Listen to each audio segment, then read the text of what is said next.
This lecture continues to look at the Romanesque era. Following the advent and birth of it around the millennium, we now see the advancements that are going to merge with new technologies in order to bring us the Gothic era of art and architecture following this. Where we left off, we find that pilgrimage churches are going to have decorations dedicated to and directed towards pilgrims, encouraging them to make these very grand treks across Europe or across the world to visit either the birthplace of Christ or the resting place of his apostles. The decorations seen on these new pilgrimage churches are going to be of one of two varieties. The most common on church portals represents the Last Judgment or Second Coming of Christ. The other we start to see emerging in the Romanesque era is going to illustrate the torment that individuals will suffer for their sins, specifically one of the 7 deadly sins, the 2 most feared being greed and lust.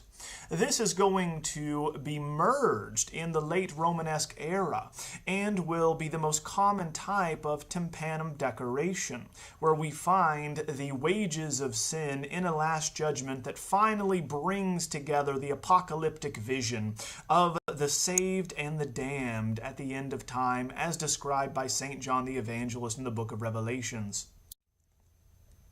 The church that first illustrates this, with a named artist included, is going to be Saint-Lazare at Alton, one of these churches built along the pilgrimage route towards Santiago de Compostela. Here at Saint-Lazare, or St. Lazarus, we have these large-scale reliefs on the church portals as in the early Romanesque era, but we do not yet have large-scale stone sculpture in the round that will follow this period. Here on the entrance for the transept leading to the pilgrimage section of the church, we have a massive tympanum with many new innovations, including the bringing together of the 2 components related to a Last Judgment and new decorations on historiated capitals and the jam figures. Here with Gislibertus, we have a named artist in Latin describing exactly how we should interpret these images and how those coming to visit the church should also have interpreted them.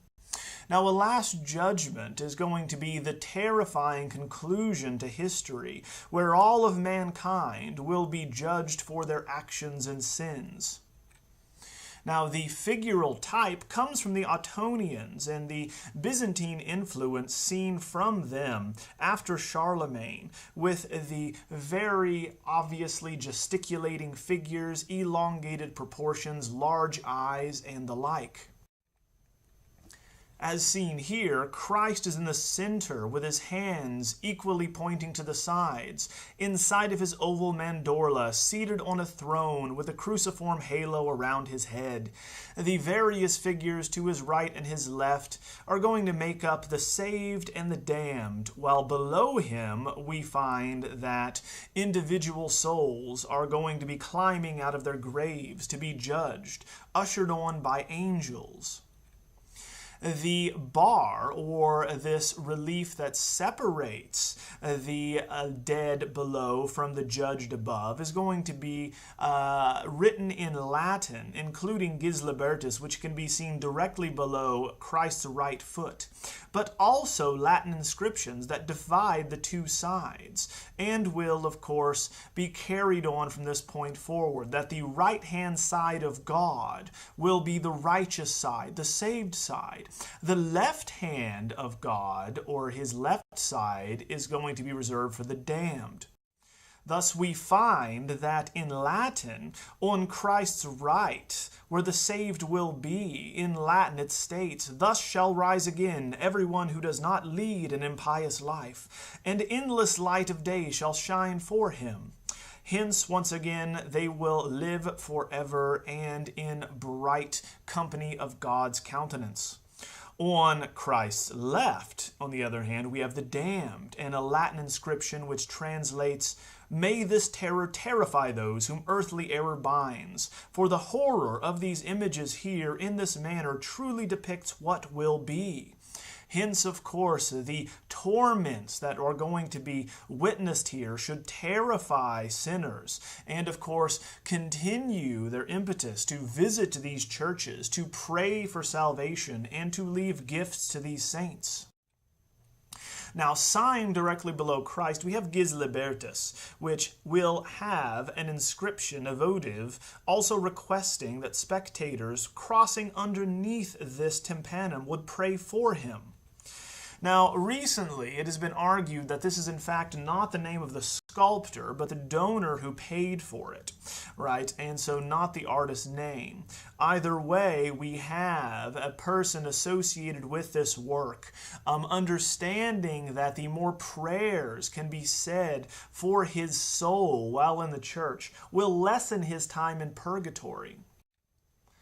Below, as we begin this process, and angels trumpet the sound of the Last Judgment, we have them dragging these souls out of their ornamental sarcophagi, which may be difficult to discern for modern eyes, but if we compare it to illustrations of earlier sarcophagi, you can see how they are similar, and that the audience at the time would recognize these as coffins, that these nude figures are clamoring out of, horrified to be judged at this time. Above, we see why they are concerned with the weighing of souls, as it is known, where we find the archangel Michael is going to be weighing a man's soul, while demons are going to be pulling on the opposite side of the scale. Surrounding them, we have the various torments associated with hell. Off to the right, we find, seen from above or an aerial view, a basilica, whereby all of these souls are funneled into it, and this mouth of hell is coming out with this devil that's going to be capturing, that's going to be pinioning the figure of luxuria or lust, this nude woman who will have a snake wrapped around her, biting her left breast. The notion of snakes tormenting individuals in the underworld goes all the way back to the Greeks, who would always show these death-like scenes and creatures with snakes about them, whether that be Hades, Cerberus, or even when Hercules goes to hell. Turning off to the left, we have a very familiar scene for individuals living in the Middle East or Western world since antiquity.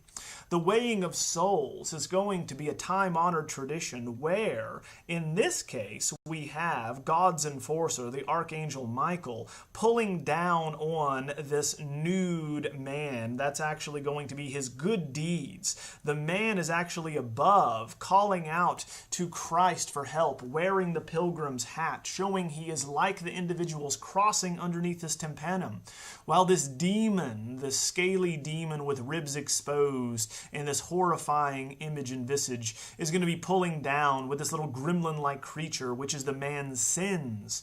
Hence, of course, in this instance, we know that his good nature is going to outweigh his evil deeds, and so this man will be saved, much like the anecdotal details of these other figures clamoring and cowering underneath the robes of Archangel Michael.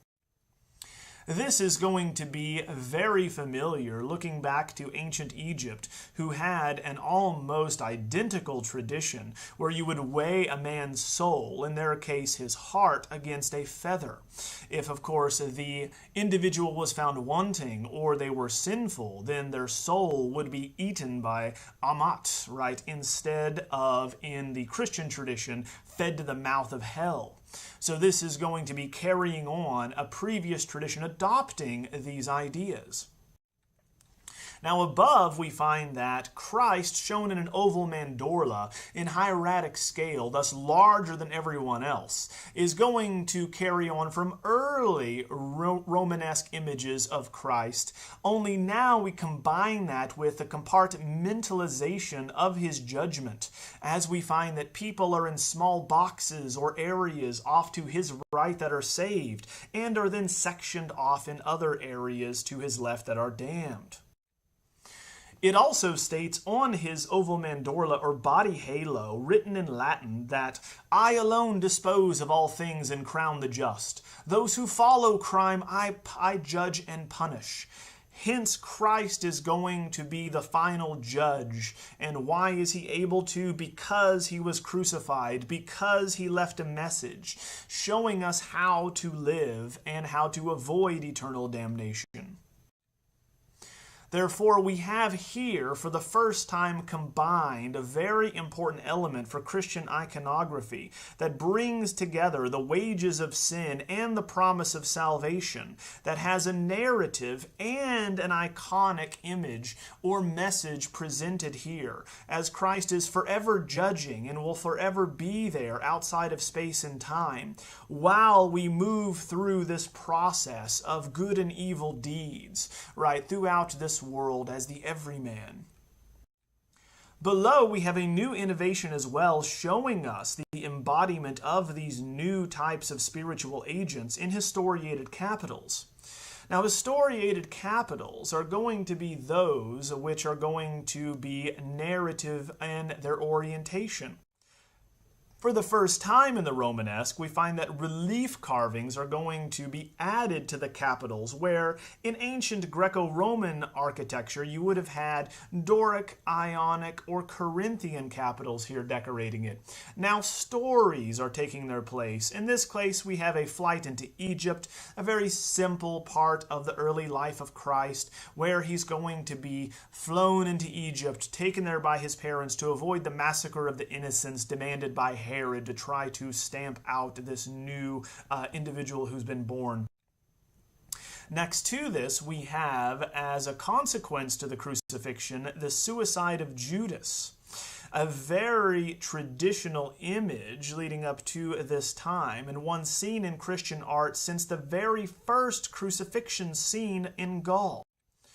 Here, as we discussed with the suicide of Judas and crucifixion, we have Christ who has overcome death, who once again is forever alive, while Judas hangs on a tree. The wages of his sin of turning Christ over to the authorities, betraying him for money, is that he commits suicide. What is interesting, though, about this image in the Romanesque version at Saint-Lazare and that above in the tympanum is that now we actually see the spiritual agents behind what is happening. No longer do we have, again, figures responsible for their own actions. We see now the supernatural forces and drama behind the world, these metaphysical forces of angels and demons that are going to be pushing us one way or the other, fighting on our behalf or against us. Now, the agency seen in Romanesque sculpture is not generally going to carry over to freestanding sculpture, which most will be polychromed wood or a multicolored wooden sculpture that is very cheap, lightweight, and is designed to be carried in processions. The sculptures that are made of bronze and or other metals or alloys are reserved primarily for aristocrats and ecclesiastical patrons and are very rare indeed at this time. But none of the sculptures that we will discuss from the Romanesque era that are freestanding or carved in the round are, of course, monumental. They are not grand. They're actually quite small at below 2.5 feet on average. The sources for these sculptures are going to be very eclectic, for we must remember that the Romanesque era is a time of travel and pilgrimage, to where we have even individuals in Western Europe crossing from modern-day Germany through France into Spain and Portugal, all the way back up through England, and then those that have enough money all the way down through the Middle East, passing through Byzantine territories, seeing the Levant, the areas controlled by Muslims at this time. So we have sources that are going to cite from the Byzantines they come in contact with, the Italian classical tradition if they're traveling to the holy cities in Rome and the churches in Rome, and then the Carolingian and Ottonian, which are left over from the previous era that ruled over all of Western Europe. Here we have the most common variety of sculpture in this period that can be found in most museums around the world with a Romanesque collection. The Morgan Madonna here, it's going to be in the Metropolitan Museum of Art in New York, is actually a reliquary, which is the function most of these small-scale wooden sculptures fulfilled, in which we find that they are going to hold and be designed to protect a relic or an object associated with a holy person, which could be something they touched or part of their body. Anything from the Shroud of Turin to a crown or the thorn from the crown of thorns to someone's blood to their bones. Here we can see that it was originally polychromed as well, with the blush seen on the Virgin's cheeks, the brown in her hair, the blue on her mantle. She sits in this instance on the sede sapiente, the throne of wisdom, that lion throne of Solomon, showing that she is wise, and because she is enthroned, she is the Theotokos, the mother of God and queen of heaven. But she also is going to represent the church, for Christ is going to sit on his mother's lap, and he also is going to head the church. Just as temporarily the popes are going to be the vicar of Christ on earth, he will return to reclaim his throne and be the head of the church. The figures here, which is going to show Christ as a tiny adult, are rigid, and they are going to be upright in strict frontality and emotionless in this way, appropriate for a sculpted version of an icon, which is what they are based on. So the freestanding version seen here is going to carry out that iconic tradition, not a narrative one. This is not something that shows a story or that will change in the next scene. For Christ is always going to be the Son of Mary. Mary will always represent the Queen of Heaven and will be seated on a throne. So this represents something that is beyond time, that we can always pray to. Now, the other varieties of sculpture that are more rare during the Romanesque period are made of more precious metals or alloys. In this instance, we give you another special reliquary, which is a head reliquary of St. Alexander, this one from Belgium, produced in 1145. Here we have many different precious and semi-precious materials and stones, with silver, gilt bronze, gems, pearls, and enamel. This is going to hold the relics of a pope and is about life size as far as the head being 1.5 feet tall. The face is going to be created by way of repoussé in silver with bronze gilding for the eyes, eyebrows, and hair. So it seems to appear alive and present as the eyes are open, peering out at us. The eclecticism, right, that we see here comes from the traveling associated with the Pope and the artist that created it. Through pilgrimages and crusades, these artisans and these patrons came to appreciate different types of art. Now, the repoussé is going to require that we hammer out a flat sheet of the silver and then bend it, hammering from the back until we get the shape or form that we want.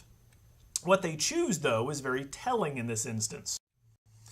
Now, we find that it has the same function as what we looked at last time, which is the reliquary statue of Sainte Foy, or Saint Faith, in that it's going to hold, in this case, because it's a body part reliquary, a part of the actual body of the saint. In this instance, it shows us that it holds his skull.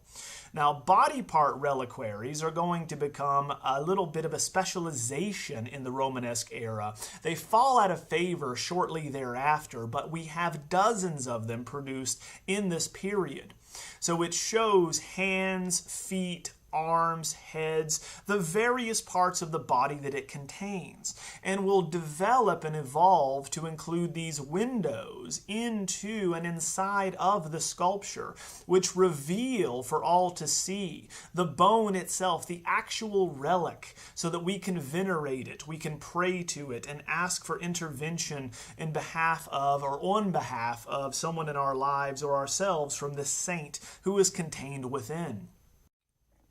The style seen here is going to combine the classical approach that is seen in Rome from Roman emperors, as we find the idealized form of Roman emperors like the Augustan model with the cleft chin, and of course the sharp nose is going to be carried on, as well as the low-hanging locks of hair that are combed forward. Down below, we have it resting on dragons, like the Romanesque bestiaries we've seen on the exterior of churches, like Saint-Pierre at Moissac, where we find dragons and other various beasts will protect in an apotropaic fashion these structures, warding off evil wherever possible. Down below, we're going to have three of these Byzantine saints, right? Saint Avincius, Pope Alexander II, and Theodulus. These are going to come from the Orthodox East, not from the Latin West. Hence, their vestments are going to be taken from the Eastern Orthodox Church. Hence, we have Byzantine models brought in as well. So we have Far East, we have classical, and then we have relatively recent contemporary European models all brought together here in this eclectic appreciation. Another very expensive commission, again for an ecclesiastical patron, can be seen here in the baptismal font produced by Renier of Huy for the Bishop of Liège, Hellenius. Here, commissioned in 1107 and produced until 1118, we're going to have a baptismal font which is no more than 2 feet tall, so not designed for full submission underwater, but instead sprinkling of water on infants and others to be baptized. We appropriately have something associated with Solomon and showing images from the Bible of famous baptisms. The 12 oxen at the base of this structure is inspired by Solomon's temple, described in 1 Kings chapter 7, where we find there was a basin in Solomon's temple with 12 of these oxen. Now, that is an Old Testament reference, so for New Testament viewers, they would of course see this as a prefiguration of the 12 apostles and baptism to be spread throughout the known world in the new sacrament for Christianity. Anytime we have another tradition which is going to numerically be associated with Christianity, these assumptions and associations become common.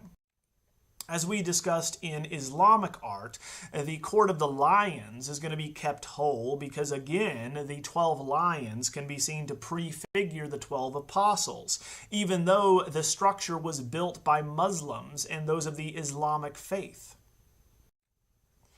On the baptismal font itself, we have images of the baptism of Christ, of St. Peter baptizing Cornelius, and St. John the Evangelist baptizing the philosopher Crato. In this artist who created it, Renier, we know that he studied bodies that were nude here to understand the foreshortened angles and various positions he places them in. There is a necessary understanding of anatomy and a rebirth, if you will, of an interest in anatomy that we find here. The scenes themselves are separated by trees, which can be seen to the back of, once again, Peter here baptizing to the left. And so each one of these sections where we find God's hand is coming down to grant power to this individual baptizing, thus consecrating this event. Now, the figures are all carefully differentiated in various poses, walking and foreshortened in different ways. But we have a defined setting. We know where they are. If it's exterior, we have them set with trees. There is a uniform ground line connecting them, a type of rational approach here to be seen. And like Byzantine fashion, we find that the water is going to ripple in waves rising to cover the nudes, which of course they are uncomfortable with still at this time. Even if you would completely submerge someone in water, we still would cover them up, especially Christ, who here we find St. John the Baptist is going to be baptizing, whereas the dove of the Holy Spirit and God above are going to be brought together in this image of the Holy Trinity. Now, turning to what happens in Italy in the Romanesque era, we have the influence of imperial Rome and the early Christian tradition remaining strong. So the churches built in Italy, interestingly, while their northern neighbors are using stone construction, will harken back to early Christian churches and the first Christian emperor to remind Italians of this grand tradition when they ruled over the world. Turning to Pisa, we have a maritime power that's going to rise in the Romanesque era, and as with all civilizations, in order to showcase their rise in power, they will commission great architectural structures to show off to the world. Here in the cathedral complex of Pisa, begun in the Romanesque era and completed in the Gothic, we have a new cathedral, baptistry, campanile, and even a camposanto all built.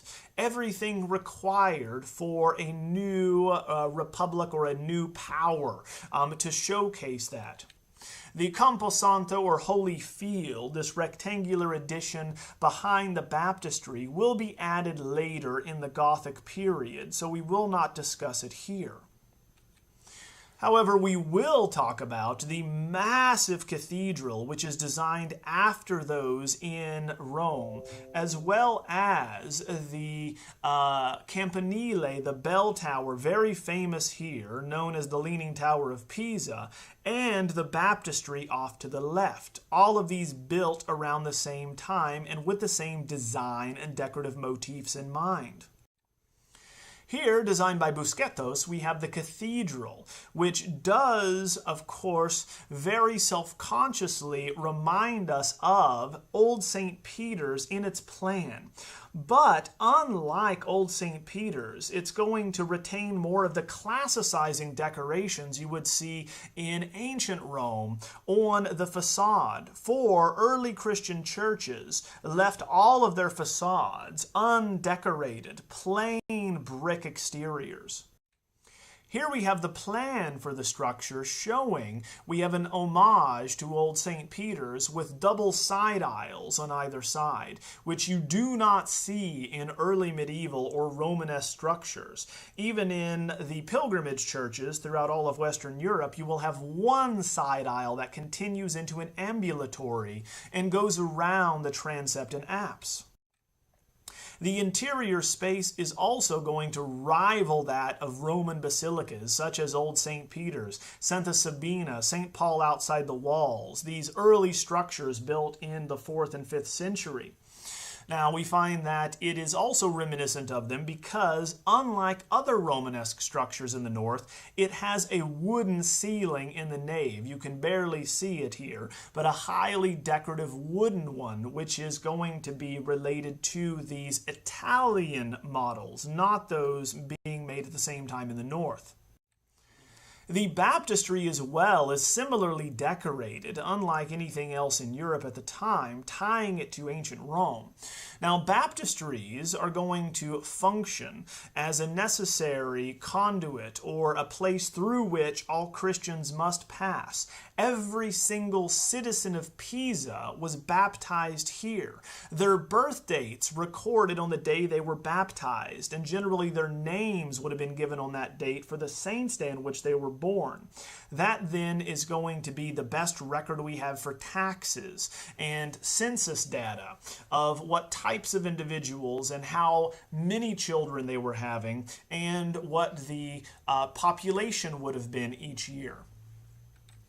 Now, like the facade, we're adopting these classical colonnades and these decorative elements that we see here that do not look like Christian churches. Instead, they look like ancient Roman models. The same can also be said of the campanile. Bonanno Pisano, otherwise known as Bonanno the Pisan, is going to design the campanile, now more famously known as the Leaning Tower of Pisa, which was the freestanding bell tower, which was designed, unfortunately, and placed on inadequate foundations, which they learned almost immediately when it began to lean. So we find that the decorations on this campanile are also unique in Italy and in the Romanesque era, for they have a series of these columns, these colonnades that are mounted one on top of another, moving up the structure. This, of course, would remind us of the Colosseum, for instance. The Colosseum also had purely decorative columns that were stacked one on top of the other in these 4 different sections moving up the side or facade of the amphitheater. So this, of course, ties together the imperial tradition that they desire in Italy with the early Christian. Now, the leaning of the Tower of Pisa has been dealt with over the last nearly 1,000 years. So they tried any number of things. The Opera del Duomo, or those in charge of preserving and decorating the church, did. They tried everything from digging down and replacing the dirt. They tried liquid nitrogen here in the last century. They tried freezing it. They tried giant jacks to lift it up.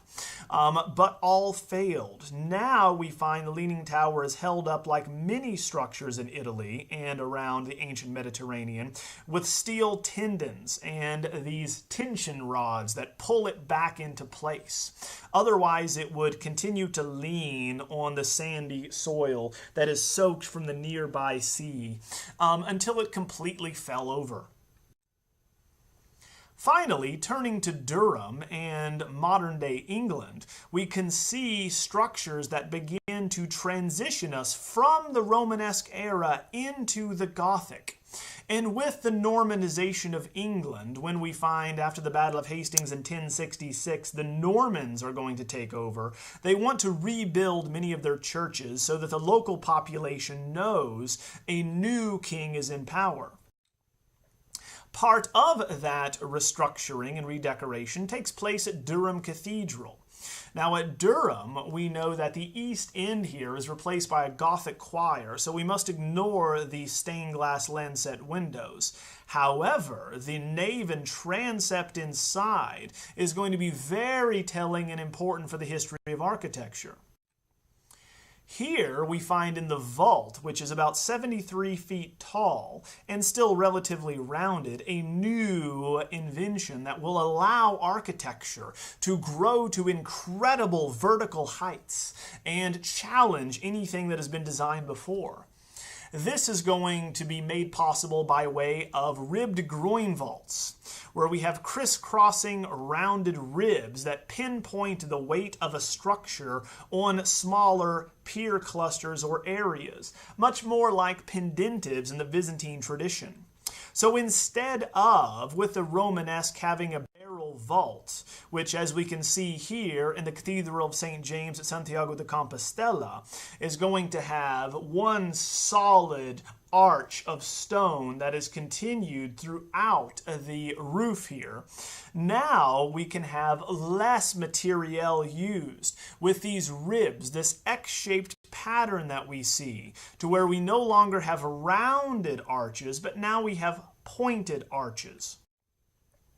So here we're going to find that the easy way to identify these new types of quadripartite rib vaults is on plans looking for X-like patterns. So these X-like patterns are going to show us that the weight of the roof and the vaulting is going to be pinpointed more specifically on those areas or X's, leading to those piers you can see them terminating into here on either side. What this allows, looking upward at the vault, is going to be a 3-story elevation instead of a 2-story in the early Romanesque churches, which gives us this central mezzanine level that lets in more light, that makes the nave appear taller than it ever had before. That, of course, allows us to see the ribs composing a type of structural skeleton that will now allow us to build taller and open up for more light and stained glass, these structures that will attempt to reach the heavens in the following era, foretelling the light, airy quality of Gothic architecture. Next time we will continue on with the early and high Gothic, looking at structures like Chartres, the first high Gothic church to be built in Europe.